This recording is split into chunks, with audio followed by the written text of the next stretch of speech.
अस्सलामुअलैकुम। वालेकुम अस्सलाम जी। मैं कराची से बोल रही हूँ। रोज आपका शो देखती हूँ और कुछ मिस नहीं करती हूँ और बहुत एंजॉय करती हूँ। बहुत शुक्रिया। बहुत मालूमात हैं आपकी, मतलब ये कि आपको सुनने के बाद बहुत ऐसी है कि मोटी मोटी किताबें बंदा पढ़ के हजम कर ले।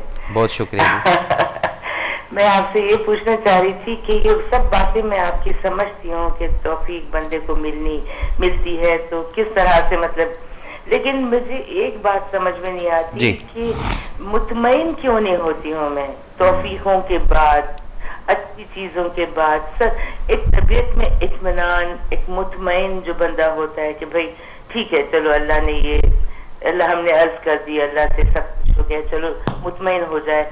मुतमईन कब होता है बंदा, मुझे ये समझ में नहीं आता। आपकी दुआ से मैं काफी, मतलब ये कि जो भी मुझसे मुनासिब हो, अल्लाह रसूल सब कुछ करती रहती हूँ और काफी इस चीज में इंटरेस्टेड हूँ। लेकिन मेरे साथ मसले कुछ ऐसे हैं कि मैं कि होप सब छोड़ दी हूँ। कभी खुदा ना खासा मुझे लगता है कहीं मैं राह से भटक न जाऊँ ना, इतनी ज्यादा मैं डिस्टर्ब हो जाती हूँ, बहुत ज्यादा। बताते हैं जी इसका भी आपको। और कुछ कैसे होता है बंदा? जी जी बता देते हैं, तसल्ली का भी बता देते हैं। और कुछ कहना चाहेंगी आप? जी बहुत बहुत शुक्रिया जी। अस्सलाम वालेकुम। देखें जी, ये तसल्ली और मुतमईन, ये कहने को बड़ा छोटा लफ्ज़ है, लेकिन पूरी दुनिया का जो फंक्शन है ना, वो इस लफ्ज़ के ऊपर खड़ा है। कोई साइकिल बना रहा है तो इस तसल्ली से उसको मुतमईन करना है अपने आप को कि अच्छी साइकिल बने। कोई खाना अगर बना रहा है तो वो तसल्ली के लिए बना रहा है, मुतमईन होने के लिए बना रहा है कि उसके खाने के अंदर कोई एरर ना आए। कोई इबादत कर रहा है तो तसल्ली के लिए कर रहा है कि मुतमईन हूँ, मैंने रकातें सही पढ़ी कि नहीं पढ़ी, मैंने रब का नाम सही लिया कि नहीं लिया। तो ये लफ्ज़ तसल्ली या लफ्ज़ मुतमईन, ये छोटा लफ्ज़ नहीं है। इस लफ्ज़ के ऊपर दुनिया का निज़ाम खड़ा हुआ है। ये तौफीक की बात है। ये भी बता दूं आपको कि रब जिसे चाहे माल असबाब के साथ मुतमईन करे, रब जिसे चाहे बिल्कुल फूटी कोड़ी के साथ उसके कल्ब को तस्कीन बख्शे। ये रब की तरफ से तौफीक की बात है। अब कुछ एफर्ट ऐसे होते हैं हमारे जिसमें हम अपनी तस्कीन के लिए, अपनी तस्कीन के लिए, अपने आप को मुतमईन करने के लिए कुछ काम करते हैं। उसकी वक्ती तसल्ली होती है, उसमें वक्ती तौर पर हम मुतमईन होते हैं। और कुछ काम ऐसे हैं जो लॉन्ग लास्टिंग होते हैं, ताहयात रहते हैं, जाने के बाद सदका जारिया भी उनका चलता है। वो काम है जिनका रब ने हुक्म दिया है। जब हम उन कामों की तरफ चलते हैं, उन रास्ते पर चलते हैं, सिराते मुस्तकीम के ट्रैक पर चलते हैं, फिर हमारे अंदर रब वो तौफीक क्रिएट करता है। क्या है मेरे बंदे, तूने ये काम मेरी खुशनुदी के लिए हासिल किया, मेरी रज़ा के लिए तूने ये काम किया। फिर जो एक एहसास कल्ब के अंदर तसल्ली और मुतमईन का होना, ये फिर शुरू हो जाती है चीज़। और वैसे अगर ओवरऑल हम अपनी ज़िंदगी में देखें तो हम अपनी ज़ात को रिलैक्स करने के लिए काम करते हैं, मुतमईन करने के लिए, तसल्ली जिसमें हो। और अगर हम रब की बनाए हुए रास्ते, रब के जो ट्रैक हैं, रब ने जो बोला है कि ये कर जाओ और ये ना करो, उनको जब हम प्रॉपर फॉलो करना शुरू करेंगे, फिर खुदा शायद है आपके कल्ब के अंदर, आपके दिल के अंदर और आपकी रूह के अंदर जो तसल्ली रब की तरफ से आएगी ना, उसमें चाहे आफत आ जाए, चाहे उसमें परेशानी बड़ी पीक पर आ जाए, कोई खुदा न खास्ता नागहानी आ जाए, आपका अंदर, आपका कल्ब ये इतना तसल्ली में होगा। क्यों? कि आप रास्ते किस पर चल रहे हैं, किसके कहने पर अब ये कर रहे हैं। ये तौफीक की बात होती है। और जहाँ तक ये है कि जी बहकने की बात या भटक जाने की बात, तो ये ज़हन में रखिएगा कि जो जितना मुस्बत या पॉजिटिव रास्ते का तयन करके चलता जाएगा, अपने आप को कोशिश करेगा कि मैं सिरात मुस्तकीम पर चलूँ, पॉजिटिव ट्रैक पर चलूँ, उसको उतनी नेगेटिव ख्यालात, उतनी नेगेटिव पावर अटेम्प्ट करने की कोशिश करेंगे, उसको हटाएंगी उसके ट्रैक से। क्यों? ये उसकी कबूलियत की तरफ से, उसकी जो दुआ या उसकी इबादत या ज्ञान या ध्यान जिस पर वो चल रहा है या चल रही है, ये उसकी कबूलियत का इशारा है कि उसकी राह के अंदर, उस रास्ते के अंदर एरर आते हैं, रुकावटें आती हैं, खन्नास आते हैं, वसवसे आते हैं। और ये अब से नहीं है, ये अज़ल से है और ये रुकता भी नहीं है, ये आता ही रहता है। हमें इस बदी की पावर को साथ साथ लेके चलना होता है। अगर हम बोलें कि जी बदी बिल्कुल ख़त्म हो जाए, बदी को बिल्कुल हम कत्ल कर दें, बदी को बिल्कुल हम जड़ से ही ख़त्म कर दें, ये पॉसिबल नहीं है। ये क़यामत तक साथ साथ चलेगी। जितनी नेकी करते जाएंगे उतनी बदी अपनी पावर इस्तेमाल करती जाएगी आपको रोकने के लिए। और जो उसके बंदे हैं, जो अपने आप को थोड़ा बहुत ये समझते हैं कि रब ने उनको तौफीक दी है उसका ज़िक्र करने की, उसकी तरफ रुजू करने की, उसके साथ कनेक्शन रखने की, वो नहीं घबराते। वो कहते ठीक है जी, शैतान आता है तो आने दो, हम उसको भी क्रॉस करके आगे निकलेंगे। हमने अपना ट्रैक नहीं छोड़ना, हमने अपने रास्ता तब्दील नहीं करना। तो जब इंसान इस पैटर्न पर ज़िंदगी गुजारता है कि जो मर्ज़ी हो जाएगी, जब एक तयन कर लिया, डिसाइड कर लिया कि इस रास्ते पर चलना है, यहाँ से कट लेना है, यहाँ स्टे करना है, या रुकना है, या पानी पीना है, या आगे चलना है, या लोगों के साथ मेल जोल रखनी है, या रब के लिए वक्त निकालना है, ये काफ़ी सारी चीज़ें हैं ना जिसको हम लेकर चलते हैं। जब इन तमाम चीज़ों को लेकर चलते हैं, इसके साथ जैसे हम प्लानिंग कर रहे होते हैं, इस तरह मिस्टर शैतान भी प्लानिंग कर रहा होता है कि ये जब उस चौराहे पर रुकेगा या रुकेगी, इसको मैं उलझा दूंगा। वो अपने प्लानिंग में लगा हुआ है, हम लोग अपनी प्लानिंग में लगे हुए हैं, और जो असल मालिक है वो अपनी प्लानिंग में लगा हुआ। इत्तफाक हुआ जी अभी ये बाई रोड ना किसी जगह पे जाने का, तो मुख्तलिफ जगह पर मैं जो मालिक था ज़मीन का उसके नाम देखता आ रहा था। कोई कह रहा था जी ये उस फलां शख्स की ज़मीन है, ये इतने एकड़ है, ये इतने एकड़ है। वो मैं पूरे रास्ते में यही परेशान रहा, मैं कि जिसकी ज़मीन है उसका कहीं पर जिक्र ही नहीं है। कि होता है ना कि जी ये अल्लाह नूर समावाती वल अर्ज़, तो वो मैंने कहीं पर पढ़ा ही नहीं। मैं बड़ा हैरान हुआ, मैं कि ज़मीन तो रब की है, आसमान भी रब के हैं, तो ये कोई अपना किस तरह बोर्ड लगा कर कोई किस हिसाब से बहरहाल ये भी चीज़ें साथ साथ अपने जहन में रखिएगा कि जहाँ गुमान जिस दिन होना शुरू हो जाएगा ना कि कोई चीज़ आपकी है, वो फिर आपकी नहीं रहेगी।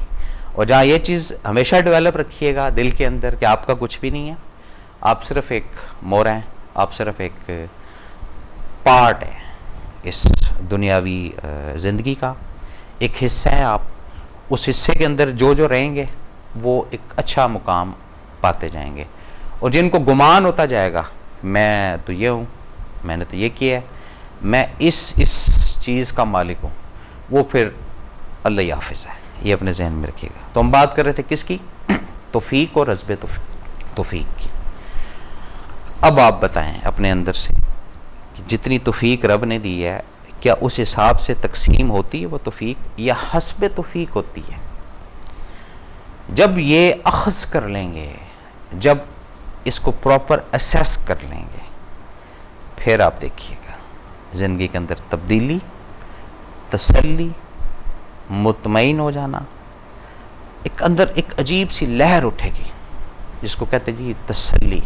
और अंदर से जब बंदा कहता है ना अल्हम्दुलिल्लाह रब्बिल आलमीन, वो शुक्र अंदर से निकलता है। एक औरल शुक्र होता है, वो जहाँ जहाँ इंसान फंसता है ना वहाँ से निकल के कहता है शुक्र है अल्लाह ने बचा लिया, बस ये यहाँ तक। उसके बाद फिर उन्हीं कामों में, फिर उन्हीं मामलात में, फिर उस रास्ते से, उन चीज़ों से जहाँ जहाँ वो उलझा, उसको दोबारा मज़ीद एहसन तरीके से करने की कोशिश करता है कि अच्छा इस दफ़ा जो मैं फंस गया था ना, इस दफ़ा जो मैं उलझ गया था, वो यहाँ पे थोड़ी सी मेरे से मिस्टेक हुई थी, थोड़ी सी यहाँ से मिस्टेक हुई थी, थोड़ी सी मेरे से यहाँ मिस्टेक हुई थी। अब देखें मैं उसको क्या बोलूँ या अपने आप को क्या बोलूँ, अब वो 3 मिस्टेक जो हैं उनको एक एक करके सेट कर रहा है। अब उसके बाद दोबारा फिर उसी रास्ते की तरफ जा रहा है जहाँ से मेरे रब ने उसको बचाया, मेरे रब ने उस परेशानी से उसको निकाला। कहते हैं ना आज़माए को आज़माना जो है जहालत होती है, लेकिन नहीं, उसको शो कब हो गया कि ये तीन गलतियाँ थी मेरी, ये ज़रा सुनिएगा, ये 3 गलतियाँ थी, यहाँ मैं फंस गया था, अल्लाह का शुक्र अल्लाह ने निकाल दिया। और उस वक्त तौबा की कैफियत होती है उसकी, उस वक्त डर की कैफियत होती है कि ऐ परवरदिगार ये अब खैरियत से टाइम गुजार दे, ये बस परेशानी गुजार दे। उसके बाद तौबा मेरे अपनी, मेरे बड़ों की, पता नहीं किन किन के नाम लेकर वो कहता है कि जी बस ये तौबा हो गई है और अब मैंने ये काम नहीं करना। फिर जब थोड़ा सा शांत हो जाता है, रिलैक्स हो जाता है, वापस ये दुनियावी बखेड़े जो है इसके अंदर आता है, फिर उसकी विंडो खुलती है। बस क्या हुआ, तू 2 दफ़ा 3 दफ़ा से घबरा गया, एक दफ़ा फिर ट्राई कर। वो मिस्टर शैतान पूरे भरपूर अंदाज से थापी देता उसको, भाई ट्राई करके देख, कुछ भी नहीं है, भी डर गया तू, खौफ खाता, खौफ किस चीज़ का, कुछ भी नहीं होगा। फिर अब वहाँ पे वो प्लानिंग दोबारा शुरू कर देता कि अच्छा हाँ बात तो सही है इसकी कि आधा घंटा यहाँ रुका था, 2 घंटे यहाँ रुका था, 3 घंटे यहाँ रुका था, चलो अब ये चीज़ें करके अब रीस्टार्ट करूँगा, लेकिन इन गलतियों से बचकर। अब फिर जब वो फंसता है या उलझता है तो फिर क्या होता है, फिर ना इधर का रहता है ना उधर का रहता है। तो ज़िंदगी के अंदर दुआ आप भी करें, मैं भी करता हूँ, मेरे भी दिल के अंदर काफ़ी सारी विशेष हैं, आपके दिल के अंदर भी काफ़ी सारी विशेष हैं कि रब हमें उन विशेष को पूरा करने की तौफीक दे। अगर रब ने किसी चीज़ से नवाजा है तो उसके अंदर हस्बे तौफीक नाम इस्तेमाल करें, हम उस तौफीक को प्रॉपर मुनसिफाना तरीके से तकसीम करें। जहाँ पर सोच की बात हो, मशवरे की बात हो, अगर रब ने तौफीक दी है आपको कि मैं आपसे कोई मशावरत करता हूँ या मशवरा मांगता हूँ, तो वहाँ उस मशवरे को गलत मत दीजिएगा, वहाँ गलत एडवाइस मत कीजिएगा, क्योंकि मैं बड़े सिंसियर होकर और अपने आप को बिल्कुल माइनस करके आपके सामने आए हैं, क्योंकि रब ने आपको तौफीक दी है कि आप किसी को मशवरा दें, रब ने आपको तौफीक दी है कि आपको इक़्तिदार मिला है, रब ने आपको तौफीक दी है कि आप किसी मुल्क के सरबराह हैं, रब ने आपको तौफीक दी है कि आप किसी घर के सरबराह हैं। तो खुदारा किसी घर के अगर सरबराह हैं, किसी मुल्क के अगर सरबराह हैं, किसी इदारे के अगर सरबराह हैं, तो उस तौफीक को ख़राब ना होने दीजिएगा, उसकी साख को ख़राब ना होने दीजिएगा, उसको उस तौफीक के मुताबिक ही तकसीम कीजिएगा।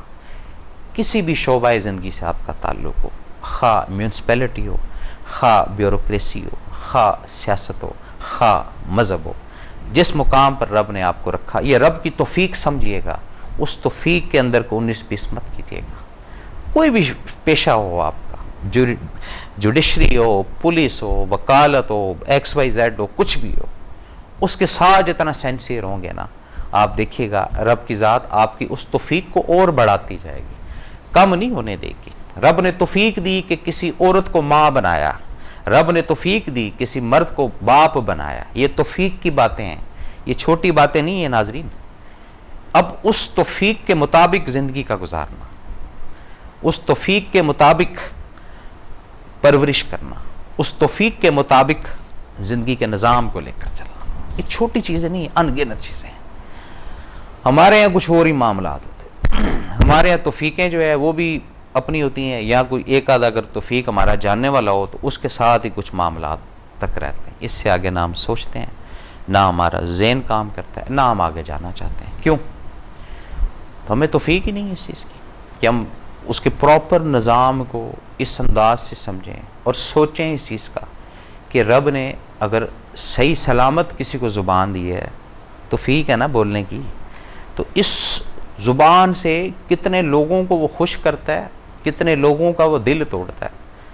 अगर तो दिल तोड़ने की रेशो ज़्यादा है, बदकलामी की रेशो ज़्यादा है, तो फिर ये बात जहन में रखिएगा, तौफीक के अंदर ख़राबी शुरू हो गई, तौफीक के अंदर एरर आना शुरू हो गया, तौफीक के अंदर कुछ गड़बड़ है।